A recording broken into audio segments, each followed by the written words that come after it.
The lights are still buzzing, the smell of sulfur and spent pyro is hanging heavy in the air, and if you listen closely, you can still hear the echoes of 20,000 fans screaming their lungs out.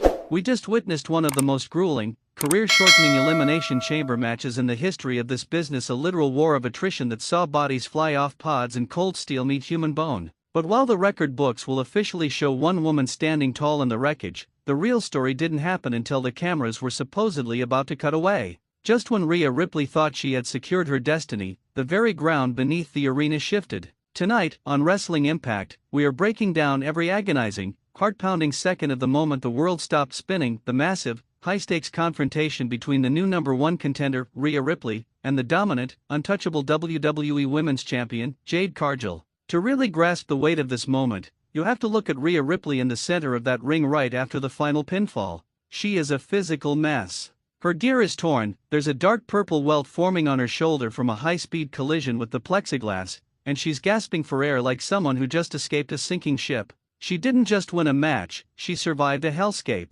She outlasted 5 of the hungriest, most desperate women on the roster: Tiffany Stratton, Raquel Rodriguez, Asuka, Alexa Bliss, and Kiana James. She took every finishing move, every steel grating slam, and even a prettiest moonsault ever from the top of a pod. She's on her knees, the Mami of Monday Night Raw, finally letting the raw emotion pour out because she knows exactly what this win signifies. She has punched her ticket. She is going to WrestleMania 42. The referee raises her trembling hand, her music hits that heavy, driving bass, and for a fleeting moment, Rhea Ripley is the undisputed center of the wrestling universe. But then, the music doesn't just stop at Severed. That high-energy metal theme is replaced by a cold, heavy, suffocating silence that feels even louder than the cheering. The stadium lights don't just dim, they shift. The chaotic red and blue hues of the event vanish, replaced by a singular, blinding gold spotlight focused with laser precision on the entrance ramp.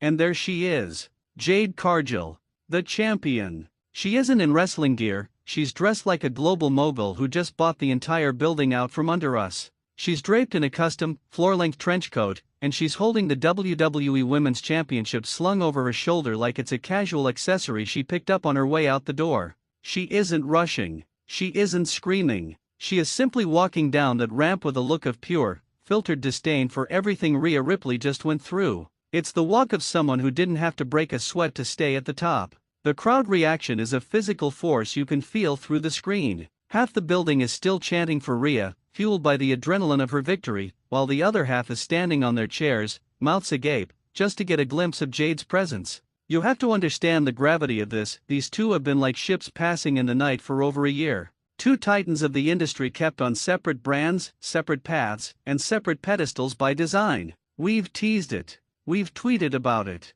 We've fantasy booked it. But until tonight, it was just a dream. Jade doesn't wait for a formal invitation. She walks straight up the steel steps and enters the chamber. The door, still mangled and hanging slightly off its hinges from the match, creaks with a haunting metallic groan as she pushes it open. Rhea is back on her feet now. She's exhausted, her legs are visibly shaking from the lactic acid buildup, but the moment she locks eyes with Jade, the Eradicator comes back online. It's like a switch flips. She wipes the sweat and a smear of blood from her forehead, squares her shoulders, and stares Jade dead in the eyes. The visual is pure cinema. On one side, you have Rhea bruised, battered, covered in the literal dust of the arena, representing the grit, the grind, and the violence of someone who had to fight through hell just for a chance. On the other side, you have Jade pristine, powerful, glowing under the gold lights, representing the elite, untouchable standard that everyone else is chasing. Jade walks right into Rhea's personal space. She doesn't say a word at first.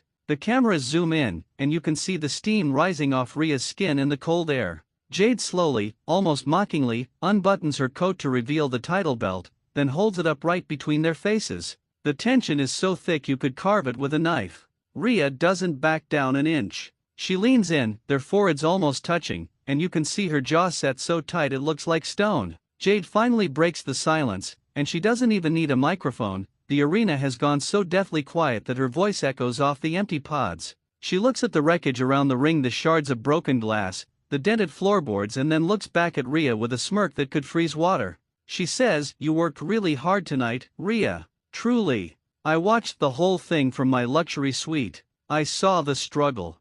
I saw the effort. But all you did was earn the right to realize you're second best. At WrestleMania, the Mami era doesn't just end, it gets evicted. Because the Big Jade era is permanent. You were the second option, Rhea. You're just the one who survived to be my victim. Rhea doesn't explode into a rage. She doesn't go for a cheap shot. She does something much more terrifying. She laughs. It's a low, dark, guttural laugh that sends a visible shiver through the fans in the front row. She steps even closer, her face inches from the gold plates of the championship, and whispers back, "I didn't survive this chamber to take part in your little fashion show, Jade. I survived it to take your soul. You've been playing champion on your own little island where the water is shallow, but at Mania, you're in deep water with a great white. And I haven't eaten in weeks. You call me a second option? By the time I'm done with you, there won't be any other options left." Jade's smirk doesn't waver, but if you look at her hands, you can see the slight tightening of her grip on the leather. She knows. She knows Rhea Ripley isn't like the others. Rhea isn't intimidated by the aura or the stature.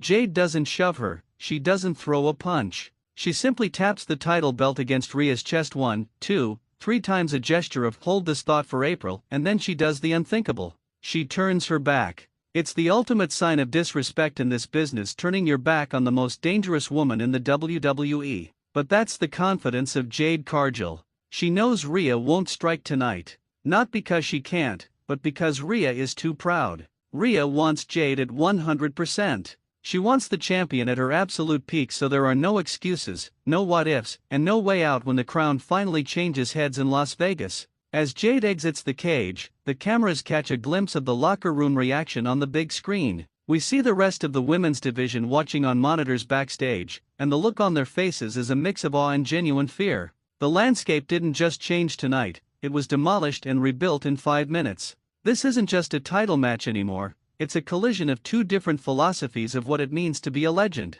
But the real meat of the story is the backstage fallout we saw after the show went off the air. Exclusive footage has emerged of Rhea Ripley refusing medical attention. She reportedly walked past the trainers, screaming that she doesn't need ice, she needs Jade. On the other side of the curtain, Jade Cargill was seen walking to her private car, refusing to answer questions, simply telling the camera crew, "The storm is already here. Rhea is just living in the eye of it. Tell her to enjoy the view while she still has eyes." This confrontation has already set the wrestling world on fire. Social media is divided right down the middle. You've got the Rhea loyalists, the brutality crew, saying she's too battle-tested, too visceral, and too comfortable in the pain for Jade to handle. They point to her years of experience in high-stakes matches and her ability to absorb punishment that would end anyone else's career. Then you've got the Jade fans, the stat followers, pointing out that Cargill hasn't just won matches, she's dismantled every single person put in front of her with a terrifying, effortless ease that Rhea has never encountered.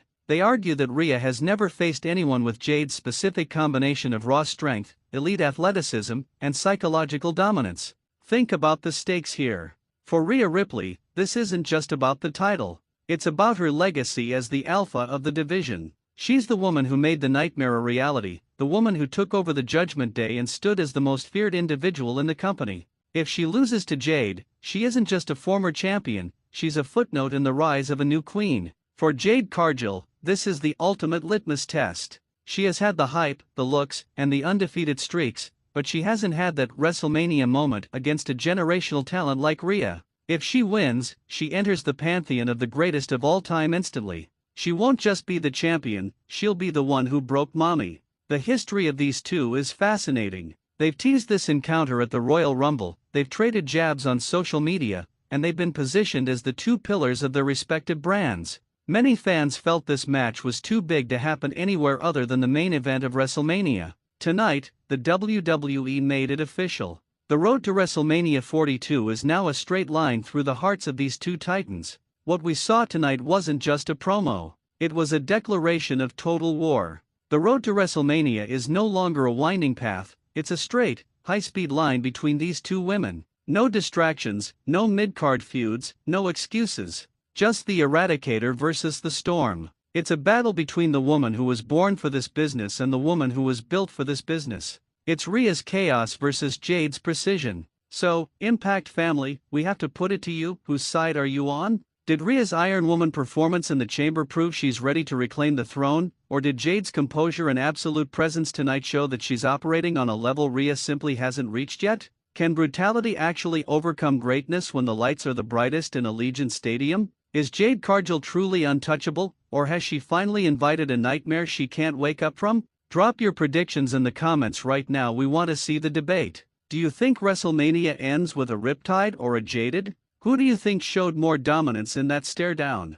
If you're as hyped for this collision as we are, make sure to give this video a massive thumbs up and share it with someone who thinks they know who's winning. Subscribe to Wrestling Impact and hit that notification bell, because we are going to be tracking every promo, every backstage confrontation, and every weigh-in leading up to what might be the biggest women's match in the history of the sport. The hunt is on, and the gold is waiting. Would you like me to do a full breakdown of their head-to-head stats and past Royal Rumble interactions to see who has the edge? We'll see you in the next one.